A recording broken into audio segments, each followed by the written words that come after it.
입니다. 갑과 을, 지분이 3분의 1, 3분의 2죠. 공유하는 토지를 을이 단독으로 병에게 임대한 후 정가 매매 계약을 체결하였으나 정명의로 이전 등기는 마쳐지지 않았다. 이에 관한 설명으로 옳지 않은 거죠. 좀 간단히 좀 생각을 해보면 지금 을의 지분이 3분의 2예요. 이 두 가지를 했어요. 첫째는 임대를 했고 매매를 했죠. 요 임대는 적법하고 유효하죠. 따라서 임차인은 적법하게 임차권을 취득해요. 그래서 요 갑은 요 임차인에게 병에게 아무것도 청구할 수 없습니다. 부당이득 반환도 청구할 수 없고 반환도 청구할 수 없어요. 근데 요 매매 계약이 유효인가요, 무효인가요? 매매는 유효죠, 그죠? 그러니까 우리가 타인 소유물의 매매가 유효한 것처럼 요 매매 계약은 뭐 한 거예요? 유효한 거예요. 다만 공유물을 처분하려면 뭐가 필요하죠? 전원의 동의가 필요하니까 만약에 매매 계약 자체는 유효하지만 등기가 이루어졌다면 그 등기는 무효예요. 어느 범위냐면 을의 지분을 초과하는 범위에서, 그죠? 범위에서. 이게 전부죠. 따라 1번. 을은 병에 대한 임대행위는 X토지의 관리 방법으로 적법하다. 왜냐하면 을의 지분이 과반수를 넘었으니까요. 2번. 병은 갑에 대하여 X토지의 사용에 따른 부당이득 반환 의무를 부담하지 않는다. 따라서 갑은 병에게 반환도 청구할 수 있고 부당이득 반환도 청구할 수가 없는 거죠. 3번. 을과 정사의 매매 계약은 무효이다. X. 유효하죠. 그러니까 유효해야 뭐가 생겨요? 책임이 생기니까요. 답은 3번이죠. 4번. 갑의 X토지에 관한 공유물 분할 청구의소를 제기한 경우 법원은 갑이 청구한 분할 방법에 구애받지 않고 공유자의 지분 부여에 따른 합리적인 분할을 하면 된다. 물론 뭐죠? 맞는 질문이고요. 5번. 갑이 1년 이상 X토지의 관리비용 기타 의무를 이행 지체한 경우 을은 상당한 가액으로 갑의 지분을 매수할 수 있다. 이것도 맞는 질문이죠. 답은 뭐죠? 3번입니다. 16번이다. 상린관계에 관한 설명으로 틀린 것은 1번. 나무 가지가 넘어오면 잘라달라고 요구하고 응하지 않으면 자를 수 있고 나무 뿌리가 넘어오면 잘라버릴 수 있죠. 따라서 1번. 인접지의 수목 뿌리가 경계를 넘은 때에는 임의로 제거할 수 있다. 오, 맞는 줄. 제가 요새 지방에다 집 짓거든요. 집을 짓고 있어요, 제가. 짓고 있는데 이제 거기에 이제 100년쯤 된 동백나무가 있어요.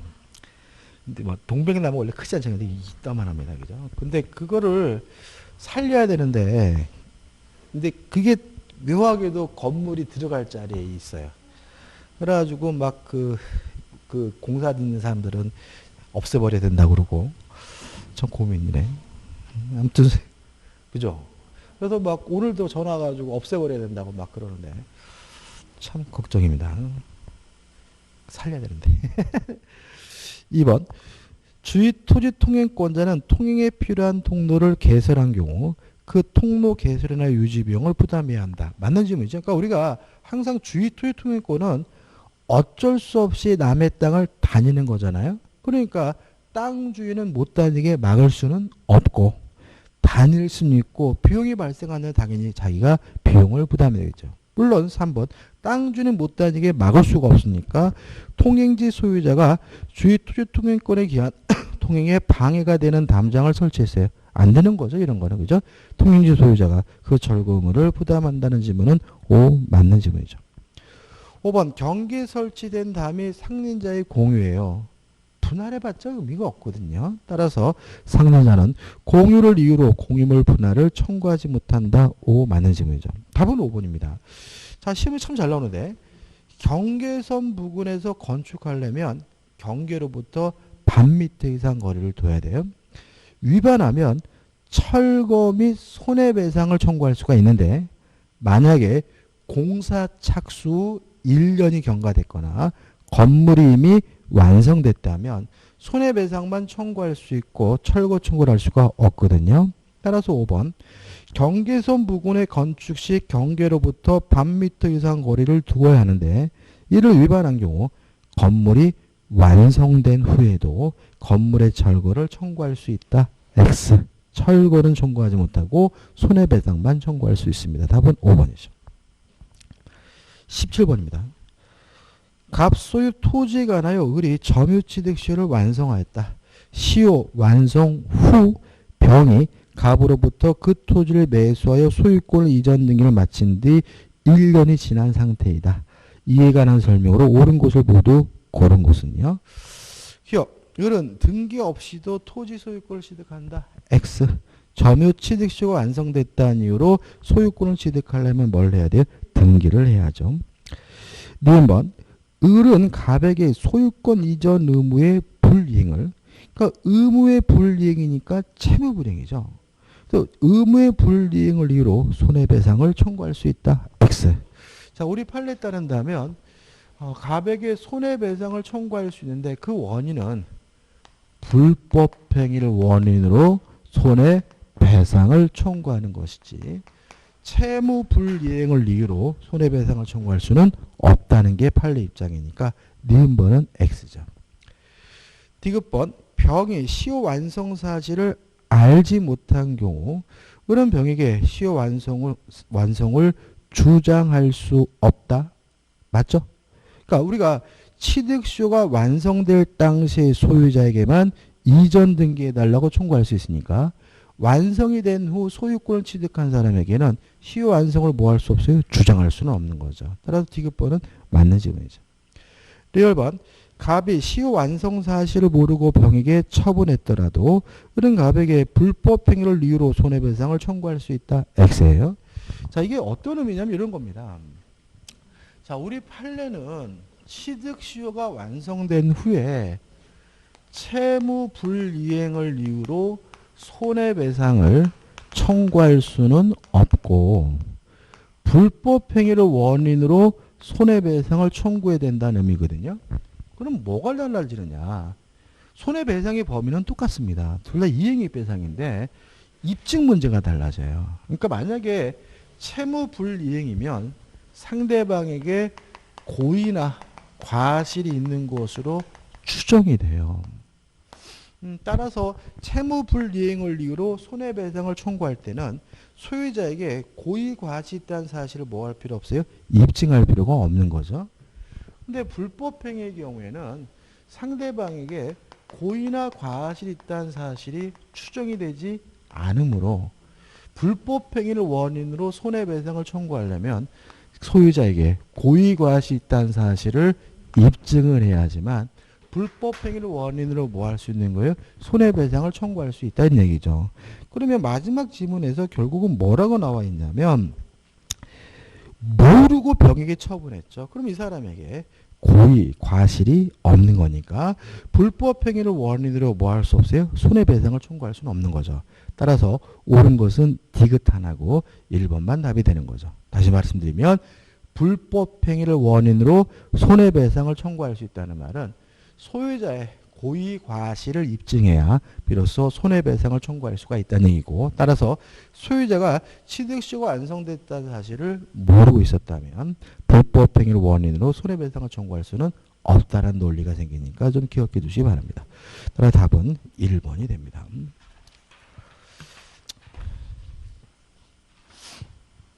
18번입니다. 지상권에 관한 설명으로 옳지 않은 것은 1번. 지상권자는 그 권리의 존속기간 내에서 그 토지를 임대할 수 있다. 5점.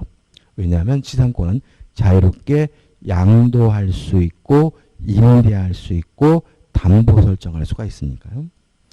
2번. 지상권이 소멸한 경우 특별한 사정이 없는 한 지상권자는 건물 기타 공작물이나 수목을 수거하여 토지를 원상에 회복해야 한다. 맞아요.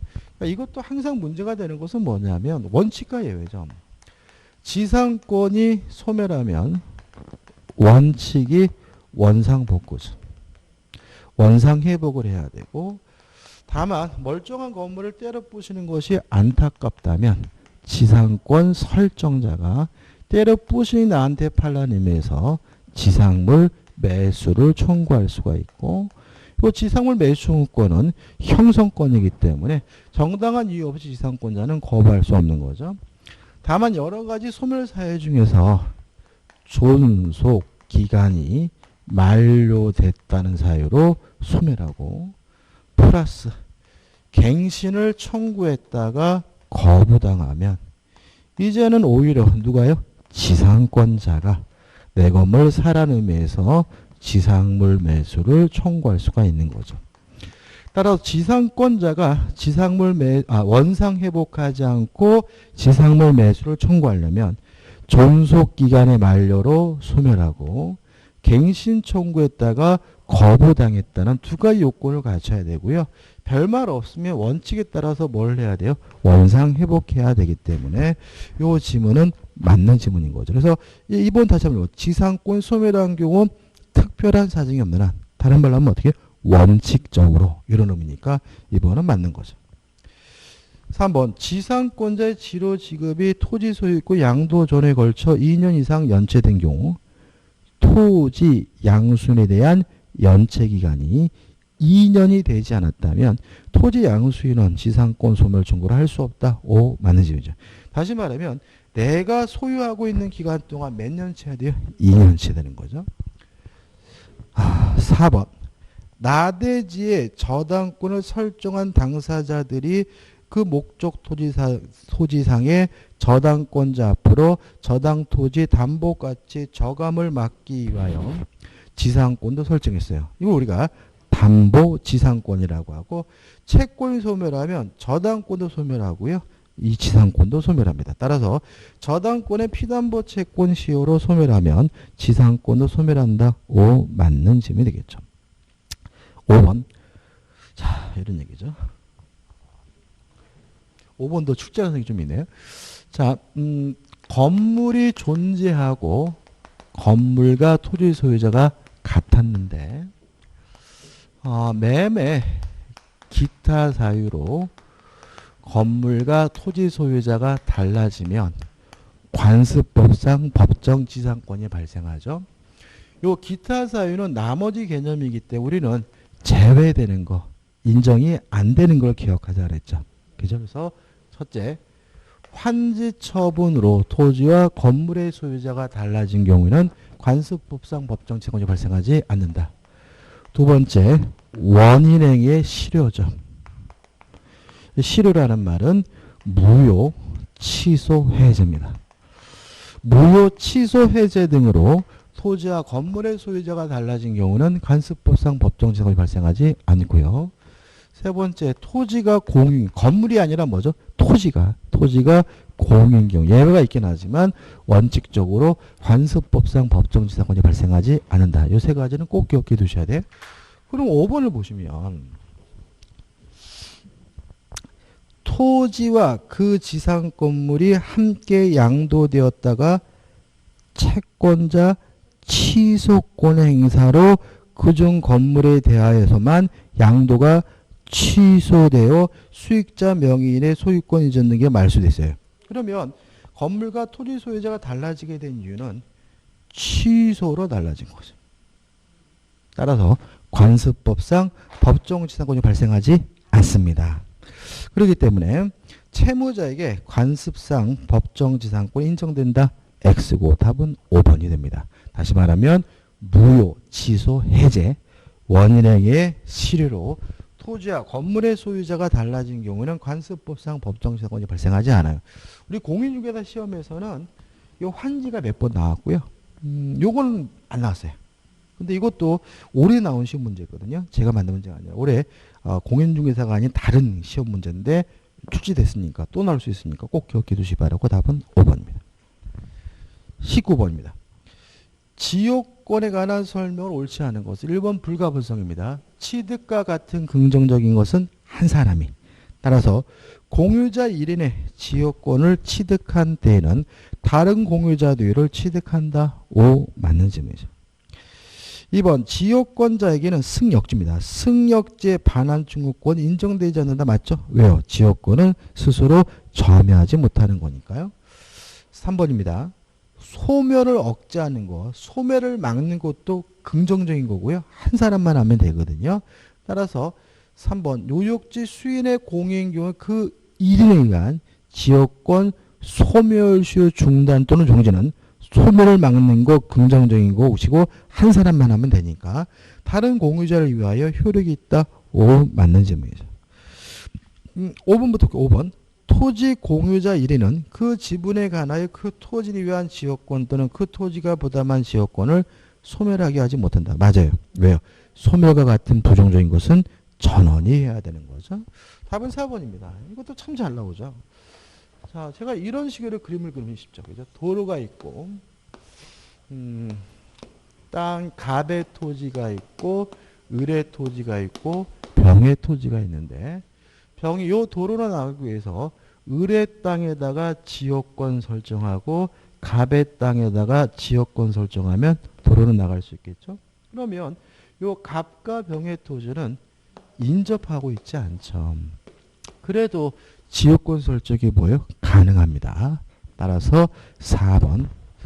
승역지와 유역지는 서로 인접하여야 하며 떨어진 토지에 대하여는 지역권을 설정할 수 없다.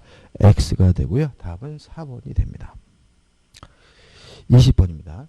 또 최근에 또 이런 것도 많이 하더라고요. 그러니까 예를 들어 가지고 이제 발전소가 있어요. 발전소, 화력 발전소가. 근데 인근에 이제 토지들이 이렇게 있단 말이죠. 근데 보니까 이 발전소 인근에 만약에 주택 등이 건설이 되면 나중에 뭐 매연 때문에 못 살겠다, 뭐 나갔다라 막 데모할 테니까 요 주택 등을 건설하지 못하도록 하는 내용의 지역권을 설정하게 돼요. 그러니까 편익의 종류는 제한이 없잖아요. 그래서 우리가 이 땅에다가 지역권 설정하면서 지역권의 내용이 뭐죠? 주택 등을 건설하지 못한다죠. 내 토지의 뭐죠? 편익을 위해서. 이런 것도 지역권 설정할 수 있고요. 그러면 이 토지가 뭐 하지 않았어요? 인접하고 있지 않아도 지역권 설정합니다. 또 이런 것도 있습니다. 예를 들어 가지고 이렇게 이제 전원주택지예요. 근데 여기 이제 집들이 이렇게 있단 말이죠. 근데 갑의 건물이고 을의 건물인데 우리 가만 보니까 현재는 뷰가 좋아요. 좋은데 요 집에서 만약에 위로 증축을 하게 되면 뷰가 그지 같겠죠. 그러면 요 갑의 토지에다가 건물을 증축하지 못한다는 내용의 지역권 설정할 수 있어요. 그죠? 왜요? 내 토지에 뭐죠? 편익을 위해. 물론 인접하고 있지 않아도 설정할 수 있어요. 제가 일반적으로 가장 흔한 통행지역권을 기준으로 해서 설명드리지만 편익의 종류는 제한이 없기 때문에 이런 지역권도 설정하는 게 가능하고 오히려 최근에는 이런 통행지역권보다 이런 게 더 많더라고요. 특히 뭐 발전소 같은 경우에 공기업에서 많이 하더라고요. 개인들은 뭐 몰라서 못 써먹죠. 그죠? 따라서 답은 뭐죠? 4번입니다. 20번. 갑이 을 소유의 대지의 전세권을 취득한 후 병에 대한 채무의 담보로 그 전세권의 저당권을 설정하여 주었다. 이에 관한 설명으로 옳지 않은 것은 1번 갑과 을은 전세권을 설정하면서 존속기간을 6개월로 정할 수 있다. 5점. 자, 왜냐하면 전세권은 차당기간의 제한이 없어요. 특히 건물에 관한 전세권이면 1년 미만으로 약정하면 최소한 1년이죠. 근데 문제는 대지의 전세권이죠. 토지입니다. 따라서 1번은 답이 될 수는 없네요. 2번 설정행위로 금지하지 않는 경우 갑은 전세권의 존속기간 중에 병에게 전세권을 양도할 수 있다. 맞거든요. 그러니까 우리가 어떻게 하냐면 전세권도 자유롭게 양도할 수 있고 임대할 수 있고 전전세할 수 있고 담보 설정할 수가 있지만 지상권과 다른 점은 설정행위로 금지할 수가 있는 거죠. 그죠? 3번 전세권의 존속기간 중에 갑은 전세권을 보유한 채 전세금 반환 채권을 병에게 확정적으로 양도할 수 없다. 맞습니다. 왜 그러냐면 이 전세권도 담보물권적 성질이 있잖아요. 그러면 전세금 반환 채권이 주된 권리고 전세권은 담보물권 종된 권리니까 확정적으로 분리해서 양도할 수가 없는 거죠. 부종성, 수반성 때문에요. 4번 전세권의 갱신 없이 갑의 전세권의 존속기간이 만료됐어요. 그러면 물상대위가 인정이 되죠. 지금 어떤 분이냐면 저당권이 어디에 설정되어 있냐면 전세권에 근데 이 전세권이 소멸하게 되면 이 저당권도 소멸될 위험이 처하게 되고요. 다만 소멸하게 되면 가치 변형물인 전세금 반환 채권이 생기잖아요. 그럼 저당권자는 이 전세금이 지급되기 전까지 압류하면 이 저당권이 소멸되지 않고 전세금에 계속 그 효과를 미치는데 일종의 뭐죠? 무상대입니다. 그러면 저당권이 소멸됐다면 전세권이 소멸됐다면 저당권자는 전세금에 대해서 압류 등으로써 저당권을 실행할 수 있지만 전세권 자체에 대해서는 저당권을 뭐 할 수는 없어요? 실행할 수는 없는 거죠. 그럼 다시 한번 읽고요. 4번. 전세권의 갱신 없이 갑의 전세권의 존속기간에 만료되면 병은 갑의 전세권 자체에 대하여 저당권을 실행할 수 없다. 오, 맞는 질문이죠. 5번. 존속기간의 만료로 갑의 전세권이 소멸하면 특별한 사정이 없는 한 을은 병에게 저당권자에게 전세금을 반환해야 한다. X죠. 우리 판에 따른다면 압류하지 않고 있어요. 압류하지 않고 있다면 이 저당권 뭐가 돼요? 소멸되겠죠. 그러니까 전세권이 소멸되면 전세권 설정된 집주인은 전세금을 누구한테 돌려주면 돼요? 전세권자에게. 저당권자에는 신경 쓸 필요가 없는 거죠. 따라서 압류하지 않았다면 전세권자에게 돌려주면 된다는 것이 우리 판례 입장이므로 을은 병에게 전세권을 반환해야 한다는 질문은 X고요. 답은 5번이 됩니다. 21번입니다. 유치권에 관한 설명으로 옳은 것은 1번 피담보채권의 변제기가 도래하지 않는 동안에는 유치권이 성립하지 아니한다. 5. 유치권이 성립되려면 변제기가 도래해야죠. 답은 1번입니다. 2번. 유치권자가 스스로 유치분인 주택이죠. 그러면 주택은 용도가 뭐죠? 거주하는 거잖아요. 우리가 유치권자가 용도에 맞춰서 사용 수익하는 것은 보존행위로서 가능하다는 것이 우리 판례 입장이거든요. 따라서 주택에 거주하여 사용하는 것은 특별한 사정이 없는 한 유치물의 보존에 필요한 사용에 해당하지 않는다. X가 되는 거죠. 2번. 유치권자가 채무자의 승낙 없이 채무자 소유인 유치물을 타인에게 대여했어요. 자, 이렇게 채무자로부터 승낙을 받지 않고 타인에게 대여하는 것은 빌려주는 것은 허용되지 않습니다. 왜냐하면 유치권자가 유치물을 목적으로 원칙적으로 사용 수익할 수는 없으니까요. 따라서 타인에게 대여하게 되면 의무를 위반한 것이니까 채무자는 유치권에 대해서 소멸을 청구할 수 있고 소멸 청구하면 유치권이 뭐하게 되죠? 소멸하게 되는 거죠. 근데 항상 조심할 것은 뭐냐면 타인에게 대여하는 것은 점유를 상실하는 것이 아니라 간접 점유하고 있는 거죠. 따라서 점유를 상실하는 것이 아니라 간접 점유하고 있는 것이니까 이 자체만으로는 유치권이 뭐 되잖아요? 소멸되지는 않는 거죠. 그래서 타인에게 대여했더라도 점유를 상실하는 것이 아니라 간접 점유하고 있는 것이니까 당장은 유치권이 뭐 되잖아요? 소멸되지는 않고요. 채무자가 의무 위반을 이유로 소멸 청구해야 비로소 유치권이 소멸이 되기 때문에 3번 유치권자가 채무자의 승낙 없이 채무자 소유인 유치물을 타인에게 대여하면 이로써 즉시 유치권을 소멸한다는 질문은 X가 되는 거죠. 4번 유치권 행사는 피담보 채권의 소멸시 중단사유에 해당한다. X입니다. 중단되지 않습니다. 따라서 유치권 행사하더라도 피담보 채권의 소멸시효는 정상적으로 진행이 되고요. 5번 유치권자는 우선 변제권이 없죠. 배당 순위가 주어지진 않아요. 따라서 5번 유치권에 의한 경매에서 유치권자는 일반 채권자보다 우선하여 배당받는다. X가 되는 거죠. 답은 1번입니다. 22번입니다. 갑소유 부동산의 을 명의로 소유권 이전 청구권 보존을 위한 가등기가 경료된 후 갑에서 병명의로 매매를 원인으로 한 소유권 이전 등기가 격려되었다. 이에 관한 설명을 거는 거죠. 이 가등기에 관한 문제는 순서가 중요하니까 메모하는 게 좋아요.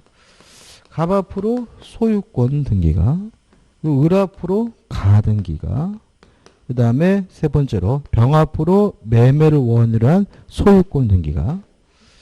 자, 현재 상태에서 을은 아무런 권리가 없죠. 가등기를 했다 그래서 소유권을 갖는 것도 아니고요. 추정력이 인정되는 것도 아니고 청구권이 인정되는 것도 아니죠. 따라서 병의 등기가 무효로 하더라도 을은 가등기 상태에서는 병의 등기에 대해서 말소를 청구할 수는 없죠. 다만 요 가등기에 의해서 소유권에 관한 본등기라면 2번이라는 순위가 보존이 되기 때문에 병의 등기는 등기관이 직권으로 말소하고요. 따라서 가등기에 의한 본등기는 현재 소유자인 병에게 청구하는 것이 아니라 가등기할 당시 소유자인 누구한테요? 갑에게 청구해야 되겠죠. 자, 옳은 것을 찾습니다. 1번 갑이 병에게 한 처분행위는 특별한 사정이 없는 한 무효이다. X. 유효하고 병은 적법하게 소유권을 갖습니다. 2번 을의 갑에 대한 본등기 청구권은 을의 가등기가 존속하는 동안 소멸시 걸리지 않는다.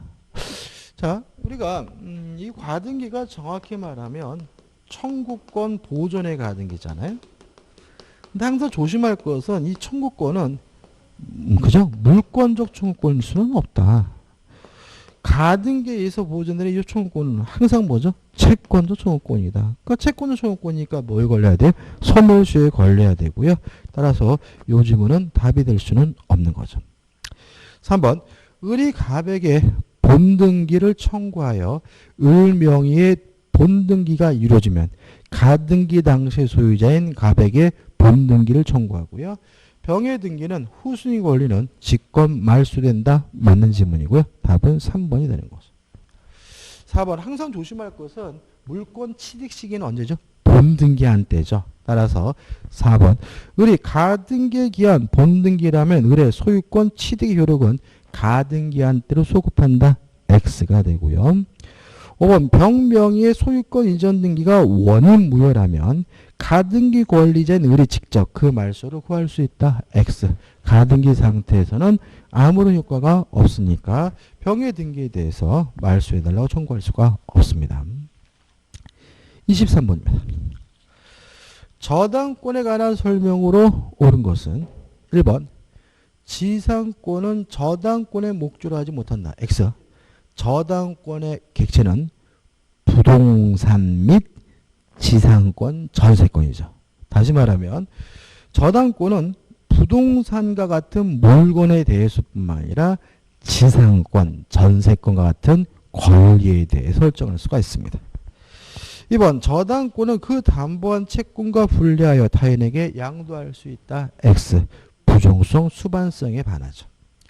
3번 제3자가 저당 목적물의 변형물을 이미 압류했어요. 자, 물상대인데 물상대인은 지급 또는 임도 전에 뭘 해야 돼요? 압류.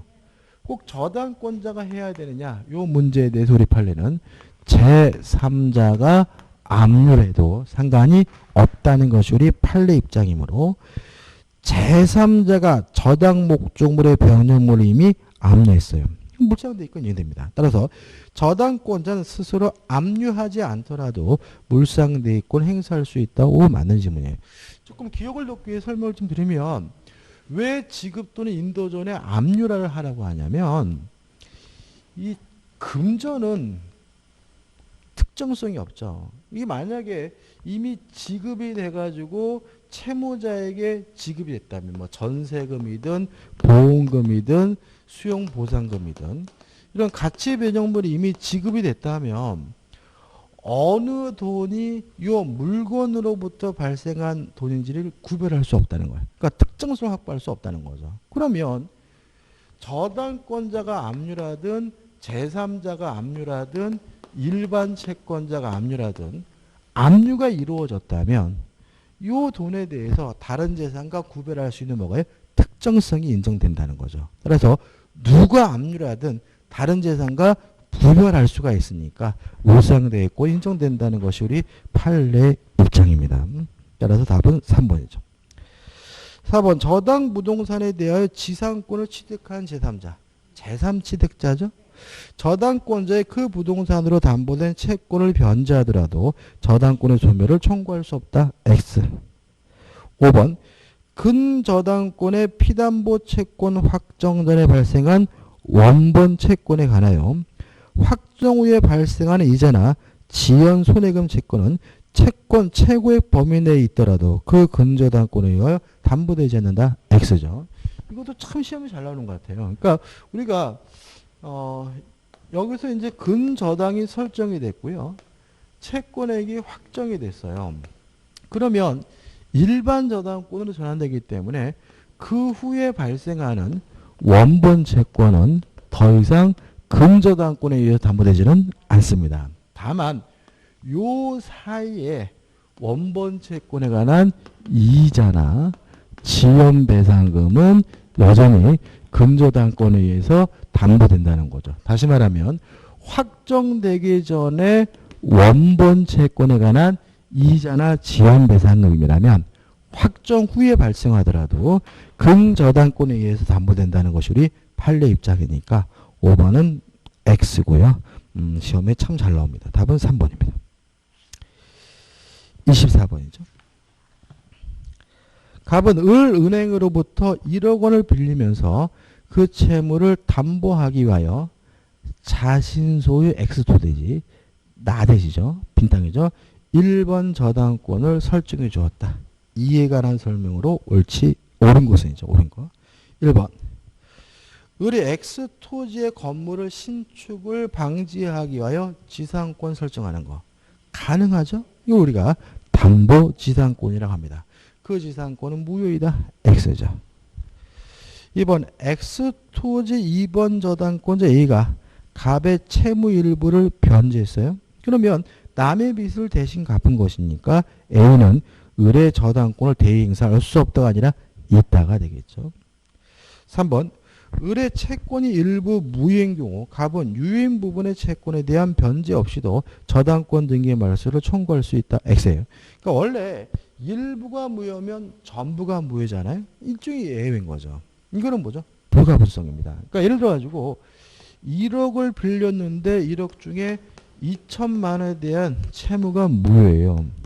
그래도 8천만 원이 남아 있는 거잖아요.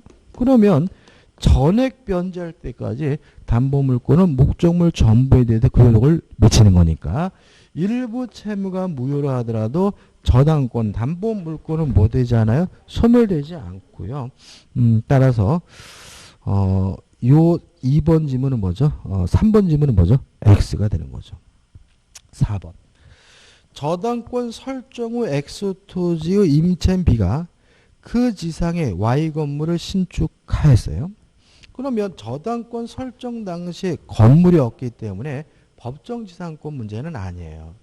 일괄 경매권이 문제되느냐 문제인데 일괄 경매권이 문제가 되려면 반드시 그 건물의 소유자는 저당권 설정자야 돼. 그래서 만약에 임차인 B가 그 건물을 계속해서 소유하고 있다면 일괄 경매할 수가 없는데 갑이 이를 매수했어요. 그러면 갑이 저당권 설정자 건물의 소유자니까 이때는 일괄 경매하는 것이 가능하므로 그런 X토지 Y 건물에 대하여 일괄 경매를 청구할 수 있다는 지문은 O 맞는 지문이죠. 그래서 누가 건물을 신축했는지는 고려하지 않습니다. 누가 건물을 소유해야 돼요? 저당권 설정자가 건물을 소유하지만 일괄 경매가 인정된다는 거 꼭 기억해 두셔야 되고요. 답은 뭐죠? 4번이죠. 5번은 원본의 이행길이 경과한 후 3년분의 지연손해 몇 년분이죠? 1년분이죠. 그죠? 우리가 일반 저당권의 경우에는 지연손해금이 몇 년분만요? 1년분만 담보가 되기 때문에 5번도 X네. 답은 4번입니다. 25번입니다. 근저당에 관한 설명을 옳은 것은 자 근저당이 성립되기 위해서 반드시 등기해야 되는 것은 근저당의 취지와 채권 최고액이죠. 만약에 채권 최고액이 등기되지 않는다면 근저당권이 성립될 수가 없는 거죠. 따라서 1번 저당권과 달리 근저당권은 채권 최고액을 정하여 등기 하여한다. O 맞는 질문이죠. 2번. 피담보 채무의 이자는 채권 최고액에서 제외된다. X에 포함되죠. 그죠? 포함되고 두 가지를 더 추가로 기억하시는데 지연배상금, 지연손해금도 채권 최고액에 포함되는데 1년분에 하나지 않는다. 1년분에 하나지 않고 채권 최고에 포함되고 그 다음에 실행비용은 채권 최고에 포함되지 않는다. 그죠? 그래서 우리가 여기서 이자든 지연배상금이든 채권 최고액에 포함되지만 실행비용만은 포함되지 않는다는 거 꼭 기억해 두셔야 되고요. 2번은 X네. 3번. 피담보 채권의 확정 전에 발생한 원본 채권에 관하여 그 확정 후에 발생한 이자 채권은 근저당권에 의해서 담보가 되니까 피담보 채권의 범위에 속하지 않는다. X가 되고요. 4번. 채권자는 피담보 채권이 확정되기 전에 그 채권의 일부를 양도하여 근저당권의 일부 양도를 할 수 있다. X입니다. 부종성 안 되죠. 그죠? 수반사 때문에. 5번. 확정된 피담보 채무에게 채권 최고액을 초과해요. 그러면 물상보증인이나 제3취득자는 채권 최고액 범위 내에서만 변제하면 말소를 청구할 수가 있고요. 채무자는 전액을 다 갚아야 되죠. 따라서 채무자는 채권 최고액을 변제하고 근저당권의 말소를 청구할 수 있다. X가 되는 거죠. 옳은 것은 1번입니다. 26번이죠. 민법이 규정하고 있는 전형계약이 아닌 거죠. 답은 1번입니다. 여기서 좀 조심할 것은 뭐냐면 여행계약은 전형계약이에요. 여행계약. 그러니까 원래는 아니었는데 최근에 개정됐고 사무관리는 사실행입니다. 계약 자체가 아니에요. 그러니까 사무관리라는 것은 뭐냐면 법적 의무 없이 타인의 사무를 처리해 주는 것을 사무관리라고 해요. 예를 들어서 옆집 사는 사람이 해외로 해외로 여행 갔어요. 며칠 있다 보니까 수돗물이 터졌어요. 그래서 제가 담을 넘어가서 수도를 고쳐줬다면 사무관리예요. 왜냐하면 저는 남의 수도를 고쳐줄 뭐가 없죠? 법적 의무가 없죠. 이렇게 법적 의무 없이 타인의 사무를 처리해 주는 것을 사무관리라고 하고 수도를 고쳐준다. 뭐가 되는 거죠? 사실행위죠. 계약이 아닙니다. 답은 1번입니다. 27번입니다. 청약과 승낙에 관한 설명으로 옳지 않은 것은 1번 승낙 기간을 정한 청약은 청약자가 그 기간 내에 승낙의 통지를 받지 못한 때는 그 효력을 잃는다. 연착된 승낙이죠. 맞는 질문이죠. 2번 승낙의 연착의 통지를 하여할 청약이죠. 그러니까 우리가 충분히 그 기간 내에 도달할 수 있는 발송인 경우에는 연착의 통지를 해야죠. 그래서 만약에 연착의 통지를 했어요. 그러면 연착된 거니까 연착된 것이니까 계약이 뭐 되지 않아요? 성립되지 않습니다. 근데 만약에 연착의 통지를 해야 되는데 불구하고 안 했다면 연착되지 않은 것으로 간주가 되니까 계약이 뭐가 돼요? 성립이 되죠. 물론 승낙의 통지를 발신한 때요. 따라서 연착 통지를 하여할 청약자가 연착 통지를 하면 연착된 것으로서 계약이 성립되지 않으므로 계약이 성립한다. X고요. 답은 2번입니다. 3번 청약전에 연착된 승낙은 새로운 청약으로 볼 수가 있고요. 5번 당사자가 동일한 내용의 정의상으로 교차됐어요. 그러면 양 청약이 모두 도달됐을 때 계약이 성립되니까 4번은 맞는 질문이고요. 5번 관습에 의한 승낙의 통지가 필요 없는 경우 음식물을 먹는다 책에다 이름을 쓰면 계약은 승낙의 의사표시를 인정되는 사실이 있는 때에 성립한다. 맞는 질문이고 5번도 안 때가 아니라 있는 때라는 것만 조심하셔야 되겠죠. 자, 좀 쉬었다가 이제 28번부터 보도록 하겠습니다.